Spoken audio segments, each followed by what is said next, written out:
Half Whit continues to be sponsored by Motion Theory Physio. If you've still got those little niggles such as a tight calf or hammy, a sore lower back or a bung shoulder, then do something about it and book an appointment with Motion Theory Physio. They have 5 amazing physios: Gabe, Alex, Tyson, Eloise and Lucy. There's no excuses. Get yourself onto a program where I can guarantee you within a month or two, you'll be back feeling 100%. The Motion Theory team run Pilates classes as well. So do yourself a favor, go and have a look at their Insta at Motion Theory Physio, look them up on Google and book an online appointment, or you can also call them on 70992289. Hello listeners, welcome to Half Whit. I am your host, Matt Whitford, and for our returning listeners, another huge thank you to all of you for your support and keeping the pod afloat so far. I actually got an email from Carlos from Pod Status during the week saying that Half Whit has good performance in the Apple Podcast rankings in the last 14 days and is in position 30 in the category of sports and news. Now, for all I know, Carlos / Pod Status could be 100% a scam, but hey, it's good to see the show is getting some form of traction out there in the podcast world. To any new listeners of the show, welcome, and let me tell you, we're in for an absolute treat today. Crows player Abbie Ballard joins the pod to talk about her journey from growing up in the Mallee to now running around for the mighty Crows in the AFLW. The AFLW season did kick off last night with a clash between old rivals Carlton and Collingwood, and wasn't it great to see yet another Collingwood loss? So I won't keep yapping any longer. Enjoy episode 2 with Abbie Ballard.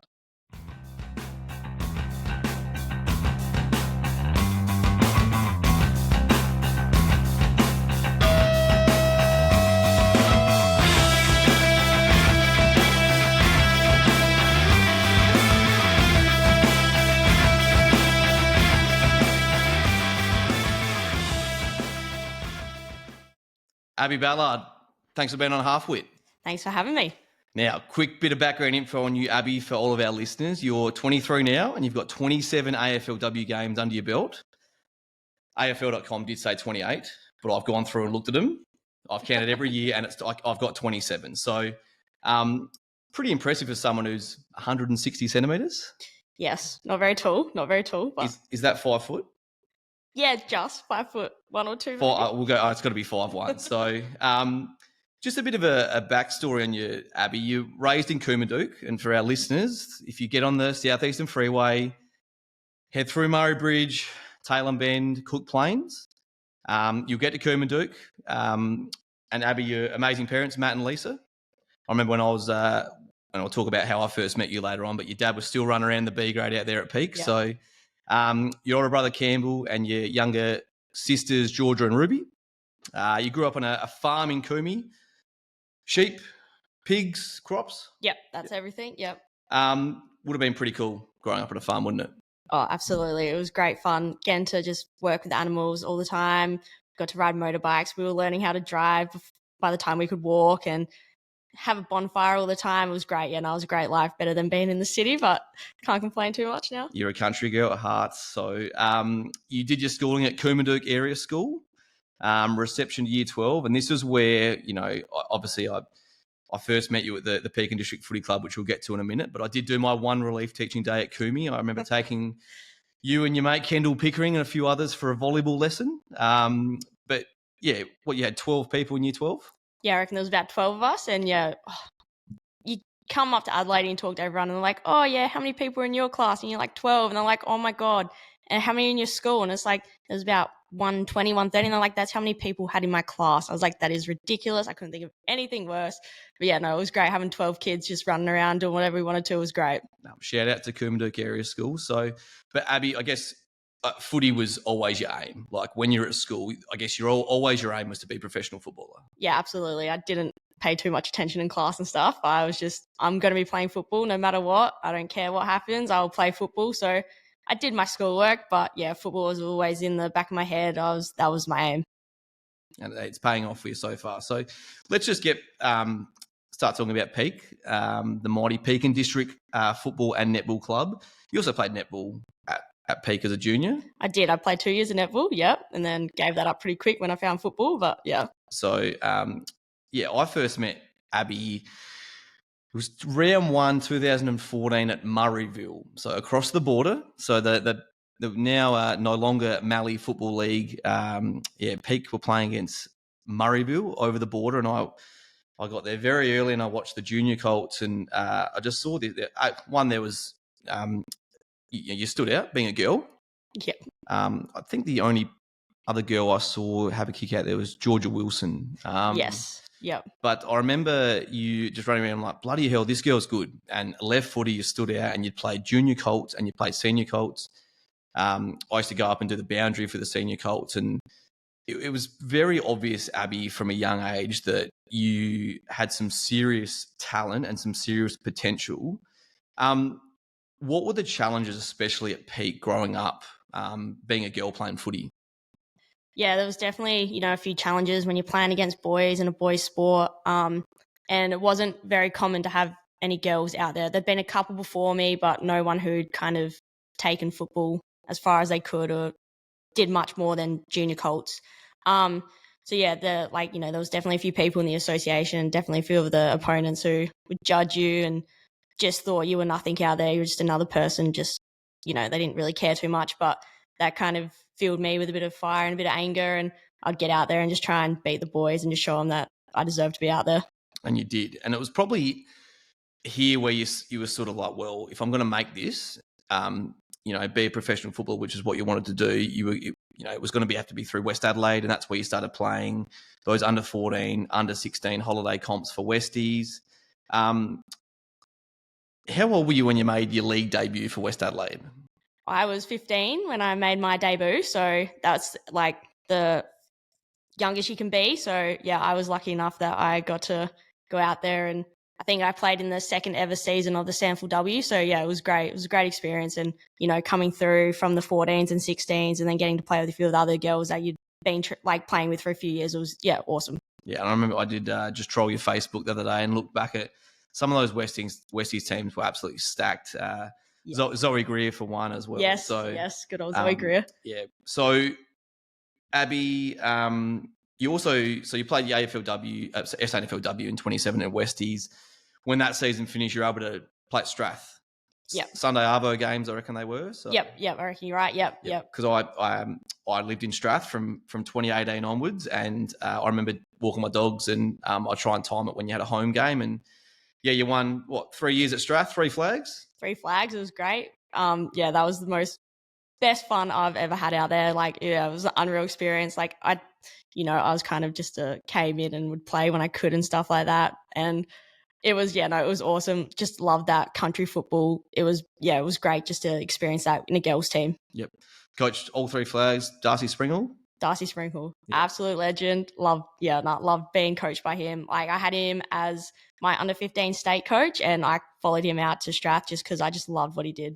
And I love, as you were a kid back then, and even when we were at school, we always have those teachers and those coaches that we just instantly clicked with and made us love the game. Like I remember mine at Brighton, it was Paul Hoare in the under 18s, and when I was at South Adelaide, Ben Porter just inspired me. And obviously for you to get away from peak and then to go to Westies and Strath to have some different coaches would have helped your footy enormously. Yeah, absolutely. You've had all sorts of coaches, like coaches who were just for the boys team. They were like the old school, didn't give a shit what they were saying, yell, get angry. I love that kind of coaching. And then you go to the Samful, and they were some a different level because it was the top level was what you could at that time be. So they were something different. And then you got Darcy Springhall, who was just one of the best coaches I've ever had, had so much experience and was just so much fun, and he was great. And I think fun's the key word, because absolutely, as you found out now playing at the Crows, as it becomes more serious and obviously you're getting paid now, you're a professional AFLW footballer, I guess the fun can go out of it because it just does still turn into a bit of a business. So, 2017 and 2018, 2019, you're doing lots of, well, you're not driving because you're 15. No, that's it, yeah. Mum and dad are obviously driving you from Coombe to Richmond Oval, whatever it's called, Broad Spectrum, City Mazda, who knows, whatever it's called. Whatever it is now. Good old Hisense Stadium, I reckon it is at the moment. Yep. I'm pretty sure mum and dad would have loved it when you got your P's and you could... Oh, absolutely. as soon as I got my P's, I was like, all right, you're driving. Like, didn't care. They wanted me to get my license as soon as I could. When I was about to turn 16, I was dead against getting my license. I was like, nah, I don't want to drive. I hate it. Like, just hated driving. Just wasn't about it. And they're like, nah, you're getting it. And I got it. And then as soon as I got my P's, I'm like, all right, good luck. Have fun. And it's a big shout out to all those parents, be it, I used to live in Wyler and they drive the 4 hours for state trainings, people in the Riverland, the Southeast. It's a massive effort from all the parents. So you played pretty much 5 seasons at Westies. I got to coach against you in 2020 when I was part of the North Adelaide women's setup. And, Anne Hatchard and Lauren Saunders delivered us to a premiership against South. But it was fantastic coaching against you. And, obviously COVID did affect that would have been your under 18 year 2020. So 2021, you're able to, stay under 19 team. But did you syndesmosis? Yes, did that in a trial game for Westies. It was in the first 2 minutes of the trial game, and I was out for majority of the season. So that was a bit of fun.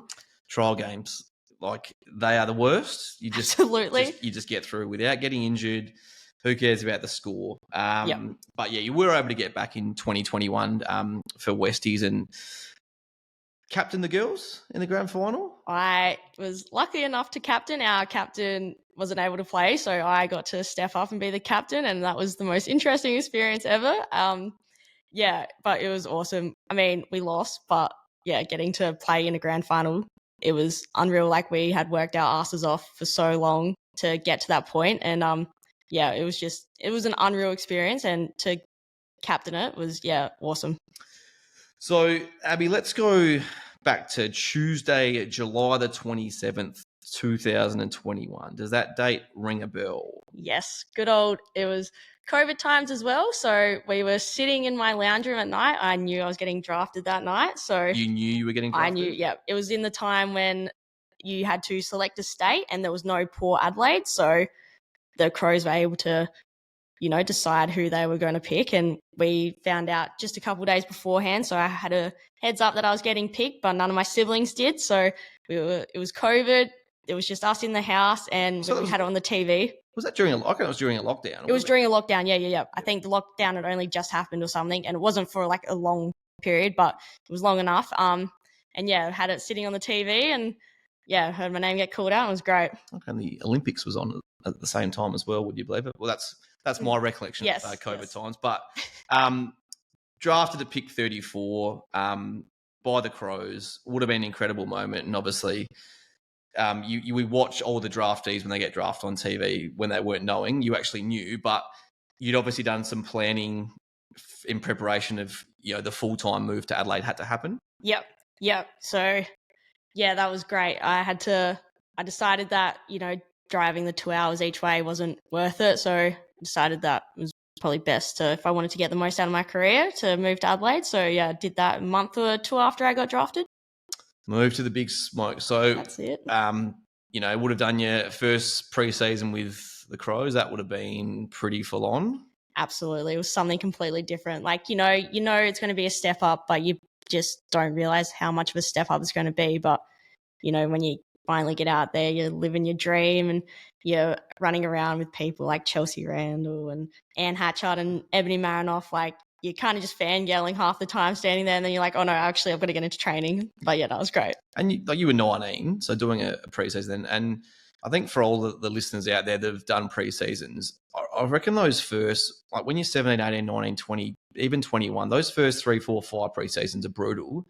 Then you get to a stage and you realise how important they are, and you actually you got to get fit for the preseason. You can't just and that's probably what I've struggled with at some of the clubs I've been involved with. People will rock up mid-February and be like, "Oh, I'm at preseason, I'll get fit." Well, no, you actually get fit October, November. In the off season, you got to work your ass off just to be fit for preseason, because that's going to be a level up. Because this off season, we had programs and stuff, and we were probably.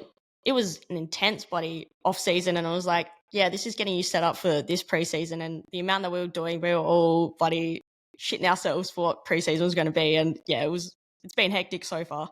I love hearing the stories of those AFL players that Christmas morning and New Year's Eve morning, they'll always go for a massive run. and then they can, eat what they want or do whatever they want and have a few quiet beverages. But yeah, that's the level of commitment it takes. So if we fast forward to your AFLW debut, you see people get fairy tale debuts, at home in front of 50,000 people, or etc. I love how yours was on January the 22nd. So I'm assuming it wouldn't have been cold. No. Round 3, West Coast at Punt Road.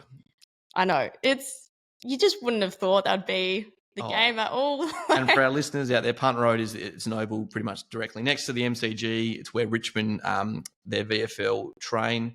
Abbie, you had 9 kicks. You had a handball. You had 3 marks, couple of tackles, and you kicked it behind. But the important thing was the girls had an awesome 29-point win. Can you just describe that feeling of, I don't know, the build up to the game, the match itself, and what it was like, I guess, singing the song in the middle of the girls after the game? Yeah, it was a dream come true, just being out there. Like, you get drafted and it's like, wow, now I'm here. Now the next thing is to get a game. And I'd worked hard in that preseason and I was just so excited to finally be out there. Like, mum and dad made the trip up and I think my siblings were there too. And I had a little spiel at the start, like before we started the game and stuff, and presented my Guernsey. And then, I get out there and I was shitting myself in the first 5 minutes I was out there, but it was great. It was just unreal. And then to get to sing the song, an amazing experience. Yeah, winning on debut just really caps it off. So absolutely. You played the next week, and then the rigors of the AFLW system come in. You get dropped. You came back for a couple of games in round 8 and 9 before going out of the team again. And in 2022, the girls went on to win a premiership against Melbourne. Would have obviously been pretty disappointing not to be in the 21 on that day. Yeah, I think that season I was definitely lucky that I even probably played at all. It was people who had COVID, so that's how we kind of got our spot. But yeah, I wasn't expecting too much, and the way the girls were playing throughout the season, you couldn't drop anyone, and it was still an amazing experience to sit in the stands and just watch the game and then be a part of all the celebrations. As much as you're not out there playing, you're still a part of the team. So as much as it sucked to not be, get the medal or anything, you still got to enjoy it. And it was as much as it sucked, it was, unreal to watch. And probably spurred you on for the next season, which also happened in that year. But I like what you just said before about opportunity, and my coaching journey over the last couple of years, I always like to drop, the Pete Murray song as a pre-game song opportunity, because that's what it is sometimes. A few people got COVID, you got 4 games into you, and that set you up for the next season. So season 7, as they called it, I guess the second half of 2022, started in late August, and you're in the team round 1. I love that round 2, you hit 2 goals. And I love that it was against Richmond at Punt Road. This is the side of your debut. Earned a Rising Star nomination. And I remember seeing it on Facebook when Matt Clark called you folks. Yes. Oh. A little bit cringy, but also what a moment for you to be a Rising Star. And then, that year you went on to play every game. Yeah. Well, on that Rising Star, I got called to Doc's office. And I was like, oh no, am I getting dropped? What have I done? You picked 2. Well, why am I going to Doc's office? He's like, oh, we just want to go through some vision, rah, rah, rah. And I was like, right. And he's like, oh, sorry, I just got to take this. I was like, why is he taking a phone call when he's asked me to come to the meeting? And then someone answered, he answered it. I was like, I know that person. I was like, why is my mum talking? Why is Lisa Ballard talking? I was my coach here? And then it was, got the Rising Star. So I was pretty stoked with that. But then, to go on and play for the rest of the season, I was pretty happy with that. But from the first season, only playing 4 games, it definitely felt an anger, fire in my belly to get back out there. Cause I was those 4 games were unreal. I was like, I want to be a part of this team. So, in that little off season, preseason that we had between those 2 seasons, I had this huge fire in my belly that pushed me to get fitter and better, and then come out and play the whole season. And all 13 games, which unfortunately resulted in a losing prelim to Brisbane, which has been a bit of a habit for the Crows AFLW girls. Now the next year comes around, and I just feel like it was a massive like, you had all that footy in 2022 and then, had to pretty much wait a full year for the 2023 season to start. You play the first 6 games of the year, round 7. Like you've established yourself in the 21 now. Round 7, October the 14th, you're playing the Bulldogs under lights at Norwood Oval. What happens in that second quarter? No, I think it was Friday the 13th. I was like, it was just shit day as it was. Second quarter, and I had that game. I had the role of tagging Ellie Blackburn, and I was pretty happy with my game. And then I was running down into the 50, and my knee just went, and straight away ACL went. That was my game. That was my season. Did you, like, as soon as it happened, is that the first thing that goes in your head, ACL? As soon as it happened, my knee was in pain, and I was like, I've done my knee. And it was just, I was like, I've done my ACL. I was, you see all the ACL injuries happen and stuff like that. You're like, oh, that's never going to be me. That's never going to be me. Like, and I was just running in a straight bloody line and went to go change direction slightly. And as soon as that kind of happened and the knee was just in pain, and I was like, that's ACL done. Stretch it off. I think I hobbled off, but courageously hobbled off. Like, I'm not getting stretched off. No, exactly. And like, for a lot of people out there who, it's not until you've done an ACL or you've broken a leg or you've had, I guess, a year-long injury, it's just the rehab. It's all the rehab and there's nothing worse than watching. Like, it must have been hard for you to watch the girls play and then train knowing that you couldn't. Like, I think a lot of people who haven't had an injury, they just don't understand how hard it would have been for you in that next year of just all the rehab and just watching all your friends do what you wish you could be doing. Yeah, no, that's it. It's definitely like just the time frame of those injuries, they suck. Like, for the rest of that season, I had surgery and stuff, so I kind of wasn't missing too much as I was because I was on painkillers and stuff like that. So it definitely sucked to not be able to finish that season off after I just established myself. But yeah, it was just because it's such a long injury time frame, like, and you have to hit certain times, like you can't do something until you've hit 6 months, or whether you're excelling in certain spots, you have to wait for that certain time to come around before you can move on. So it's definitely hard.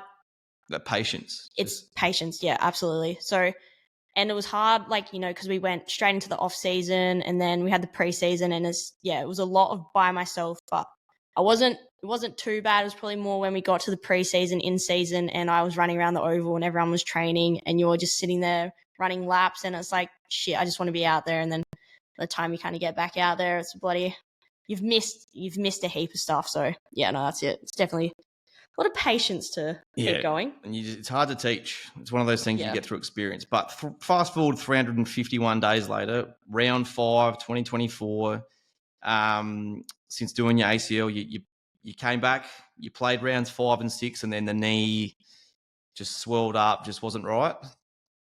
So when I did my ACL initially, I had a torn meniscus, and that was just decided to be a pain in the ass and start catching and stuff. So that happened in a game, and they took me out the round 6 game, I think just after halftime, and had to get that checked just to double check there was no re-tear in the ACL or anything, but that was all clear. And then I just got a cortisone and stuff and just had to rest up and had to wait a while before I could get a return. But yeah. And I love that you're just thrown straight back into the semi-final. You girls pumped Freo, you hit the snag, which would have been nice. And now you're through to the prelim against the Lions on their home deck, which we've been there before. And I just remember watching that game. You were a couple of goals up before halftime, and then just what happened in that third quarter? Just went downhill. I don't know. Not that we got ahead of ourselves or anything. It definitely wasn't that. It was just, I think the Lions always bring it. I think there's something the Lions just bring out, and it's just, we just have to kind of try and get through that this season and hope for the best. But just watching the game, so disappointing. Watching that game, the home crowd just got them over. I think they kicked 4 in the third quarter. They kicked 1 or 2 late in the second quarter, but it's just incredible to think they've knocked us out of 3 of the last 5 final series. So season 2024 finishes. You have an arthroscopy on your knee, your left knee. How are you tracking for round one, which is, a little over a month away? Yeah, good. We've been smashing through preseason. Everything's been going pretty well so far. So as long as everything keeps cruising along, hopefully we'll see. We'll see how we go. The team's looking bloody fit this year, so it's going to be an absolute dogfight to try and get into that team. But we're tracking well, so hope for the best. Yeah, I was going to say, try and avoid playing a trial match, but I don't know how that'll. Don't know if we have much luck with that. I don't know how that'll go down. So, I thought we'd just being an AFLW player, I know our listeners would really love to get a bit of an inside knowledge on some of your teammates, and I know some of the girls will be listening. You can just give me one word, or you can give me a bit of a phrase just to describe the following. I'll start with Erin Phillips. I know you only played one season with her, but is there anything that you can just say to describe what Erin playing was like with Erin, and also watching her now? She's just the most hardworking, elite person, so professional, just comes from so much experience, and she just gets out there and just dominates. And what she's doing now as well, like commentating and stuff, like she's unreal. She's good at everything she does. She is, and it's a pain in the ass. It's like, why can one person have all that talent? But she is unreal, and obviously got in the Hall of Fame and stuff, so well deserved. That was so good. Yep. That was a couple of weeks ago, and I love that people forget that she's like won a silver medal for the the Opals. Like it's just, as well as being achieved so much. Anne Hatchard. Hatchie. I love Hatch so much. She's quiet, but on that field does her job. Yep. And just you can always trust her, and she comes out of nowhere and just does shit, and it's like, how? But love Hatch. When I was at North in 2020, she played and basically won us the premiership, but I have never seen someone who trains as hard. Like watching her, I was just in awe. The way she trains. My favourite player, Chelsea Randall. She is the most daggiest person ever. Comes out with the best dad jokes. She's my locker buddy, so just hear shit come out of her mouth all the time. She is a laugh. 27, Yep. She's like the toughest AFL player, male or female. Yep. Most courageous person ever. Like she gets out in the field and just like last season, the bloody ball, someone kicked a footy and it was near the boundary, and that's where the water bloody thing was. And she decided that it was just a training drill. It was during the season that she needed to mark that ball. So jumped over the bloody boundary and landed on the bloody water part. And it's just like, she trains the way she plays. Like, just unreal. We've got so many other teammates we could talk about. Ebony Marinoff, Steve Lee Thompson, Sarah Allen, the GOAT. But we'll be here all day. But you've just got, there's so many, I think we'll look back on this AFLW era for the Crows from the start. Some, unbelievable footballers that have helped shape that footy club. So I just want to chat with you just in regards to what it's like now, because you're a semi-professional athlete that have professional expectations on you. And we were just chatting off air before, just I guess about the pay, that I guess now you can be an AFLW player and not have to have that second job.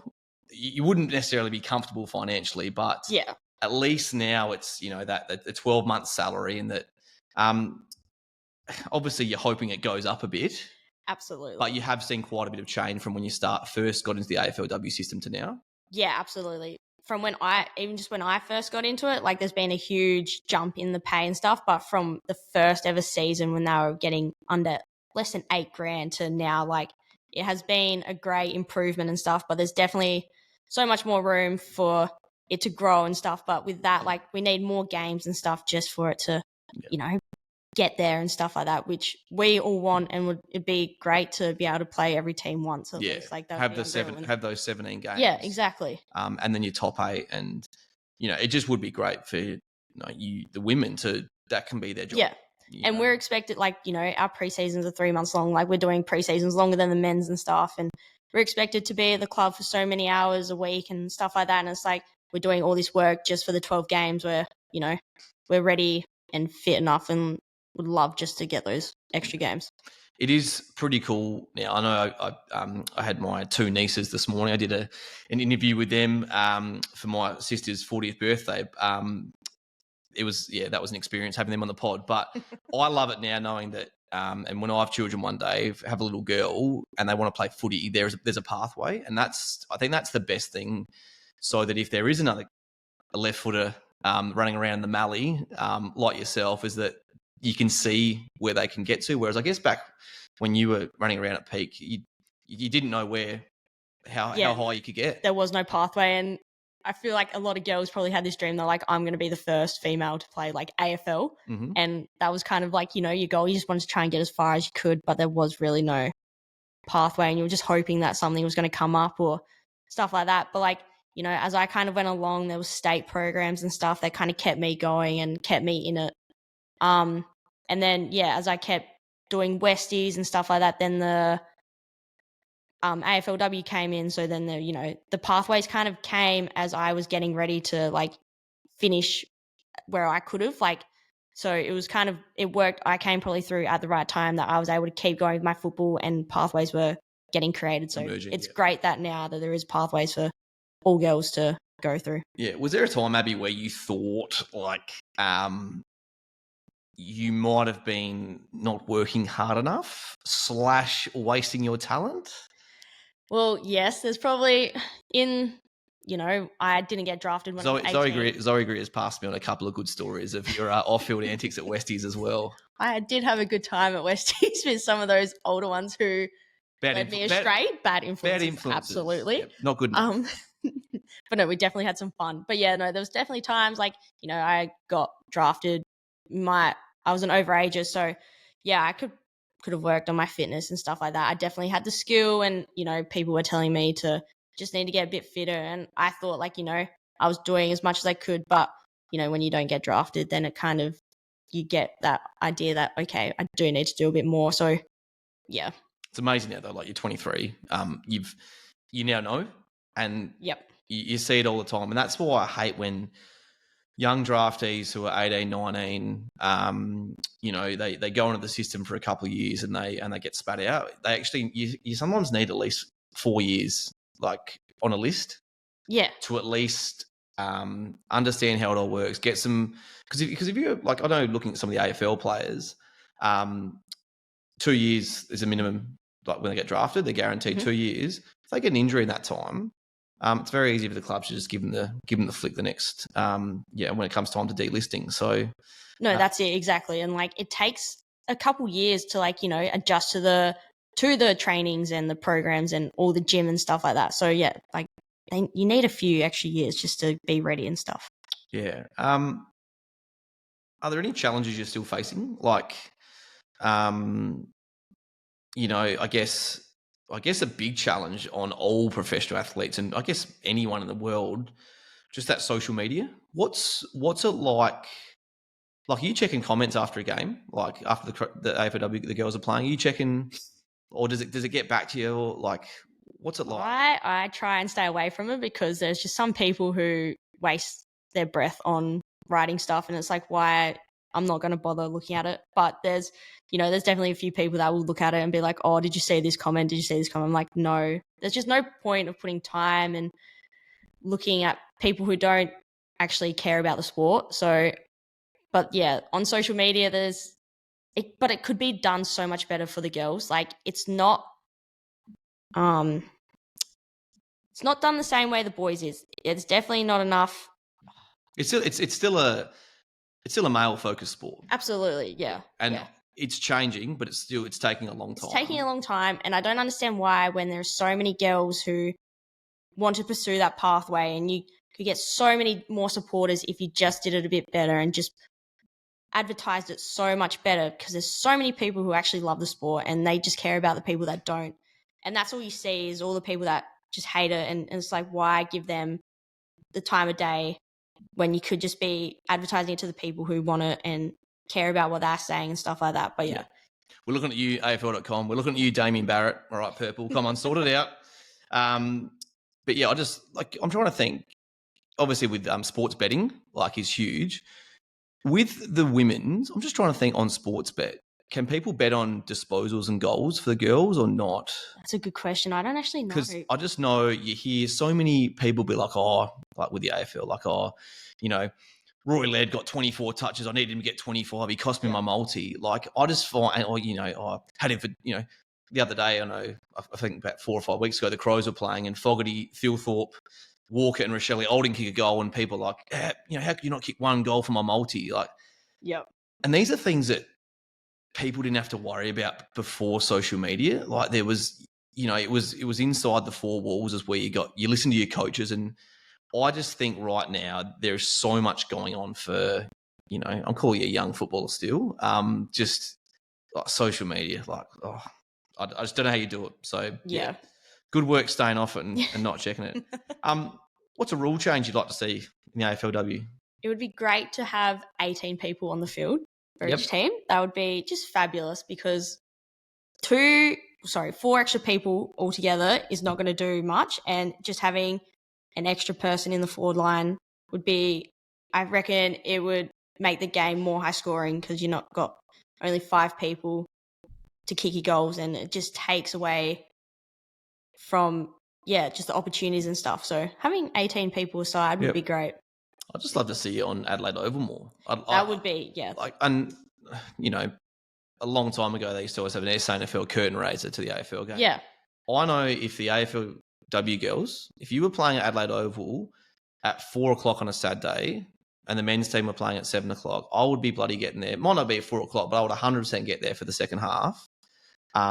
And like, what a great experience in playing at Adelaide Oval. And I just think that'd be a great way to get more people through the gates. Oh, absolutely. It would be great. And it would be awesome to play on Adelaide Oval. I mean, I won't complain too much, because I quite enjoy running around Norwood Oval because it's so tiny, but it's great. What about Peak Oval? That's about the same. So that was fabulous. I used to love that oval. To our listeners, I'll never forget, probably when I was about to go start playing at the Peak District Footy Club, the recruiting pitch, Abbie, was just like, it's the smallest oval in South Australia. And they brought out a biggest and smallest ovals. I think the biggest was Encounter Bay in the Great Southern League, Bennett Oval in Wyler, which I used to run around on. That is friggin' enormous.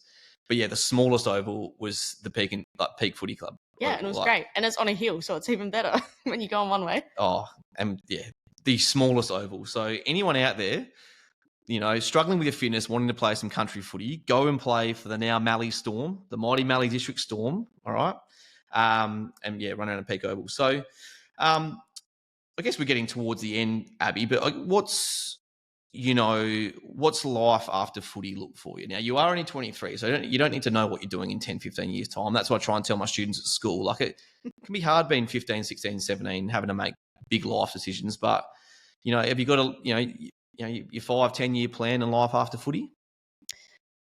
Haven't really got much of a plan yet. I mean, I think after football, going traveling and just doing a heap of stuff like that will be the aim.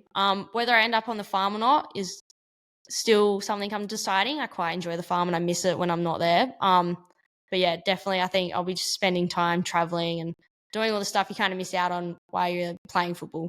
Yep.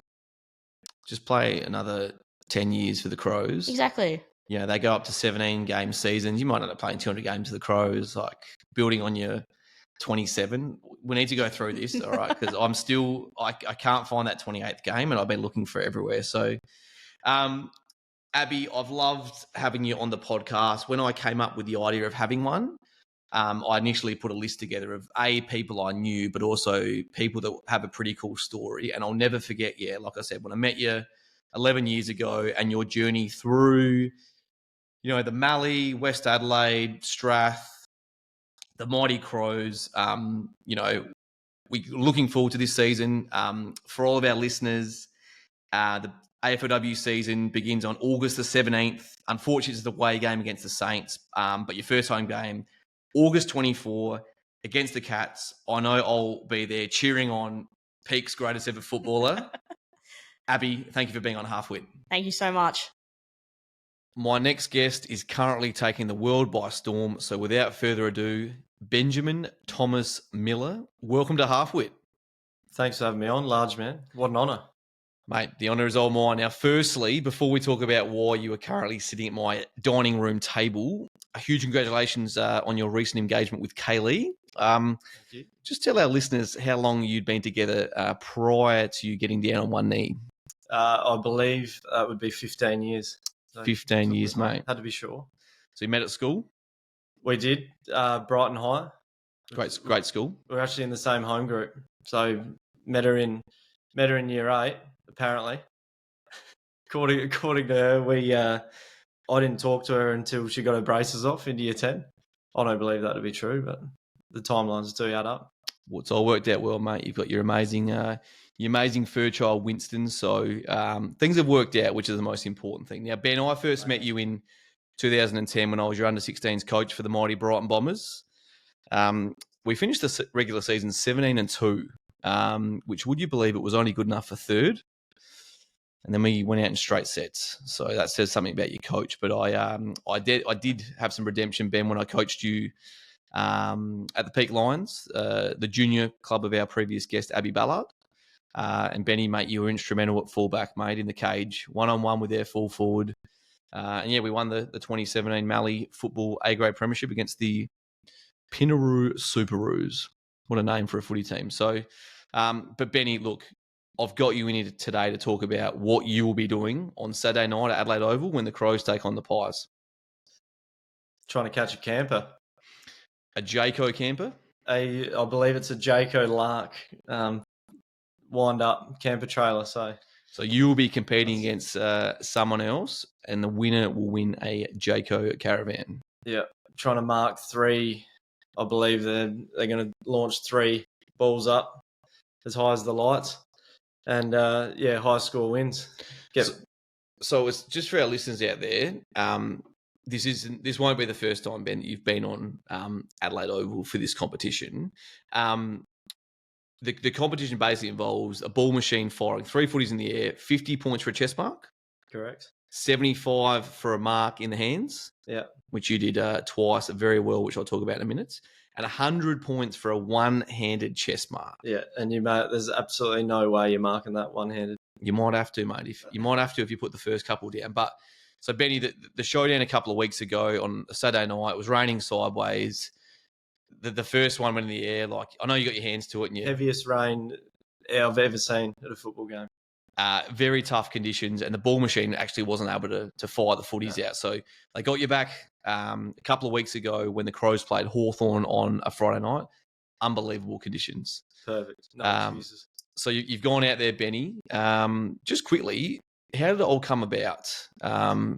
You didn't enter yourself into this. I had no idea what was going on. I got a call. I was at work, and I think that we'd just come in from recess, and the kids were silent reading. Got a call and answered it and said, "Oh, it's the Adelaide Football Club." And obviously, my first thought is, well, I'm an unrestricted free agent, so could this be my time? And you are heavily available. Yeah, it didn't sound like Matty Nix, but where do I sign? Geordie Butts had just gone down with a punctured lung, and it was your time. Yeah, they prefer me over Nick Murray, obviously. But no, it didn't happen to be a free agent signing. It was, they said you've been picked for the Jayco Caravan. And I'm thinking, what's going on here? As it turns out, Kaylee had QR coded it earlier in the season, and I'd been picked. Unbelievable. So you're at the Hawthorn game. First one's fired in the mitts, 75 points. Second one's fired in, another one in the hands. I think it was a little fumble, just a two-grabber. Mate, yeah, it wasn't as clean as the first. Still counted at 75 points. So you're at 150 points. Feeling really good. Just talk us through the third one, mate. Well, I felt like I was the man after the first 2. Threw the ball in the air, was hyping the crowd up. It was all happening. And went from hero to zero very quick because I caught one between the eyes.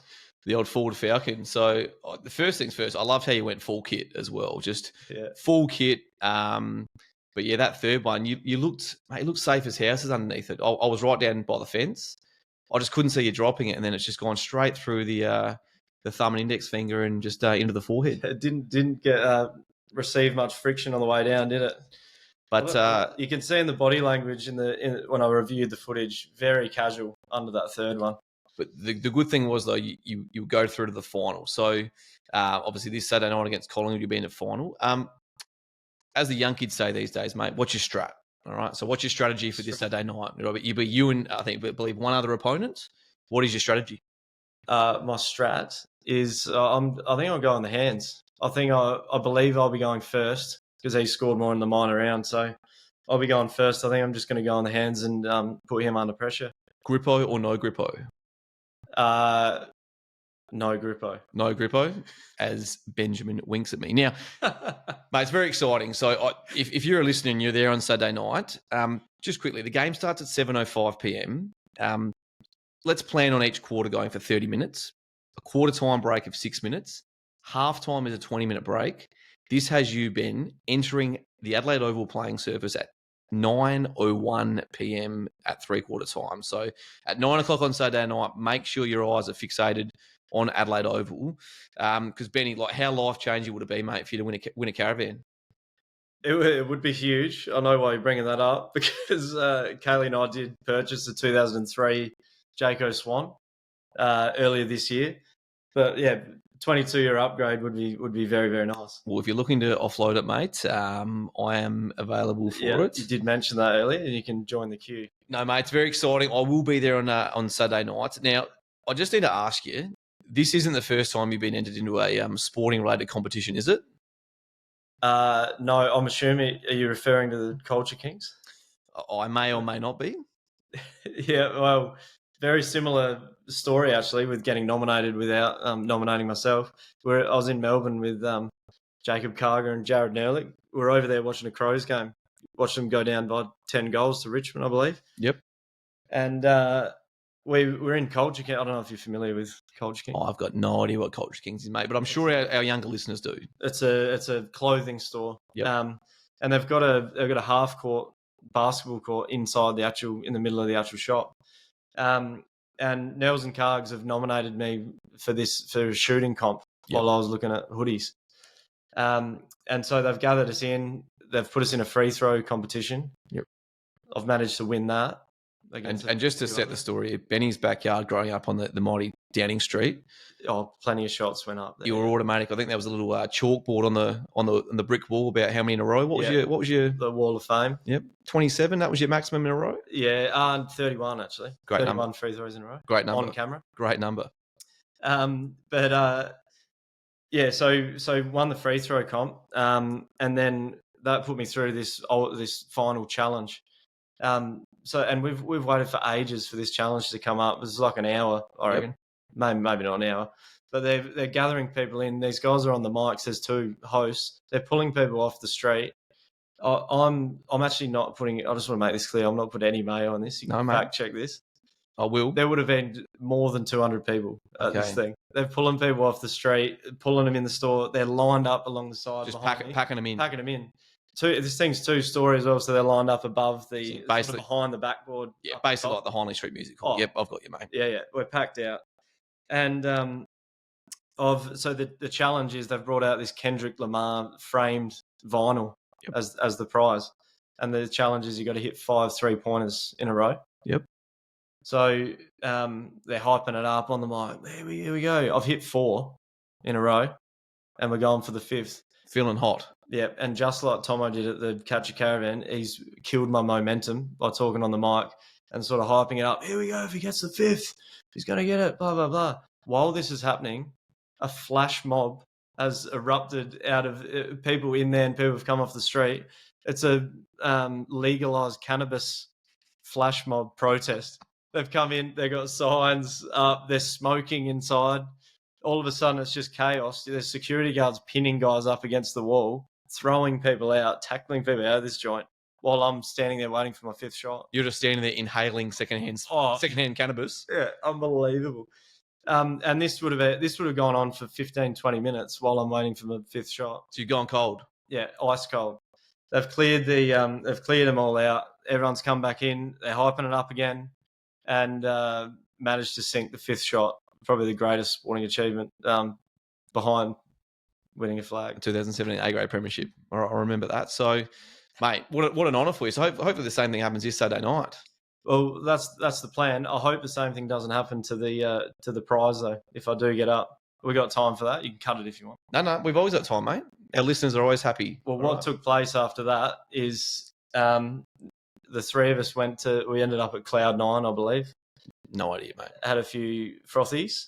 Okay, keeping hydrated. To the early hours. And anyway, we've woken up the next morning in this hostel. We're sleeping in bunk beds.